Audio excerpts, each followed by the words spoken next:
জাল নথি দিয়ে পাসপোর্ট তৈরির বড় সড় চক্রের হদিশ পাওয়া গেল। বাড়িতেই অফিস খুলে চলছিল এই ভুয়ো প্রমাণপত্র তৈরির কাজ। ডেরায় হানা দিয়ে অভিযুক্তকে গ্রেফতারও করেছে বারাসাত থানার পুলিশ। জাল নথি দিয়ে পাসপোর্ট তৈরির বড় সড় চক্রের হদিশ বারাসাতে। বাড়িতেই অফিস খুলে চলছিল এই ভুয়ো প্রমাণপত্র তৈরির কাজ এবং সেখানে ডেরায় হানা দিয়ে অভিযুক্তকে পুলিশ গ্রেফতারও করেছে। আমরা আরো বিস্তারিত বিষয়ে জানবো। মনোজ মণ্ডল সরাসরি রয়েছেন আমাদের প্রতিনিধি। মনোজ, কি খবর রয়েছে বারাসাত থানার পুলিশ সূত্রে? কি জানতে পারা যাচ্ছে?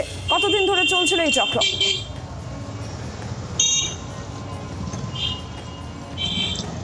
দেখো, বারাসাতেই কিন্তু বারাসাত থেকে এক ব্যক্তিকে বারাসাত থানার পুলিশ বারাসাতের নবপল্লী থেকে তার নিজের বাড়ি থেকে গ্রেপ্তার করেছে। তবে জানা যাচ্ছে যে এই ব্যক্তি কিন্তু বাড়িতেই সে কিন্তু বিভিন্ন রকম নকল সংশয়পত্র প্রমাণপত্র তৈরি করতে বলে জানা গেছে। এই অপরাধের জন্যই তাকে কিন্তু বারাসাত থানার পুলিশ গ্রেপ্তার করেছে। পুলিশ সূত্রে যেটা জানা যাচ্ছে যে এই ব্যক্তি বারাসাত নবপল্লীতে নিজের বাড়িতেই কিন্তু তার একটা তথ্য মিত্র কেন্দ্র খোলে এবং বিগত 2 বছর ধরে কিন্তু সেই তথ্য মিত্র কেন্দ্র চালিয়ে যাচ্ছিল এবং রীতিমতো প্রচার করে চালিয়ে যাচ্ছিল। এবং 1 বছর ধরে কিন্তু এই ব্যক্তির তথ্যমিত্র কেন্দ্র রমরমা বাজার, এমনটা স্থানীয় সূত্রে জানা যাচ্ছে। তবে এই ব্যক্তির 2 ছেলে রয়েছে, এক ছেলে পুলিশ অফিসার এবং এক ছেলে দন্ত চিকিৎসক বলে জানা গেছে।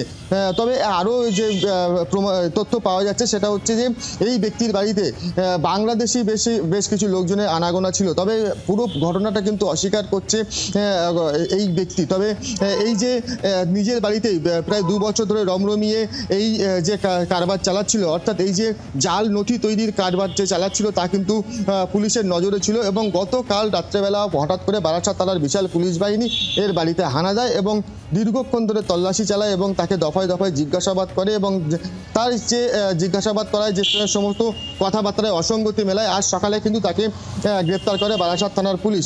তবে এই যে জাল পাসপোর্ট কাণ্ড এবং জাল নথি তৈরির যে রমরমা চতুর্দিকে ছড়িয়ে গেছে, তারই কিন্তু একটা বড় যে কেন্দ্র সে কিন্তু এখানে বারাসাতের নবপল্লী থেকে গ্রেপ্তার করেছে বলে জানা গেছে।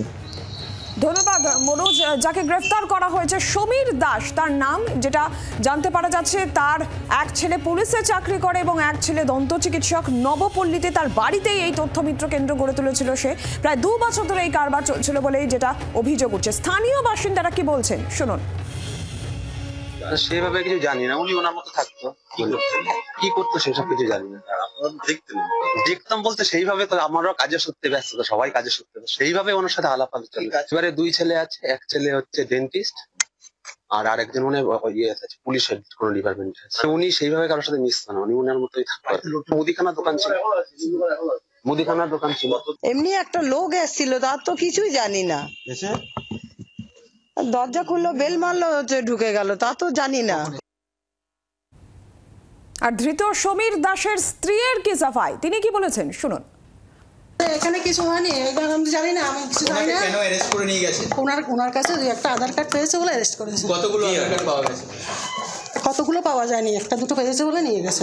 1-2 আধার কার্ড পেলে অ্যারেস্ট করলো? মানে উনি কি করতেন? কি উনি কি করতেন? উনি মুদিখানার ব্যবসা করতেন। মুদিখানার ব্যবসার জন্য উনি অ্যারেস্ট হয়ে গেলেন? হ্যাঁ, হয়ে গেছে। আমি জানি না। বাংলার আওয়াজ, বাঙালির আবেগ, জি 24 ঘন্টা।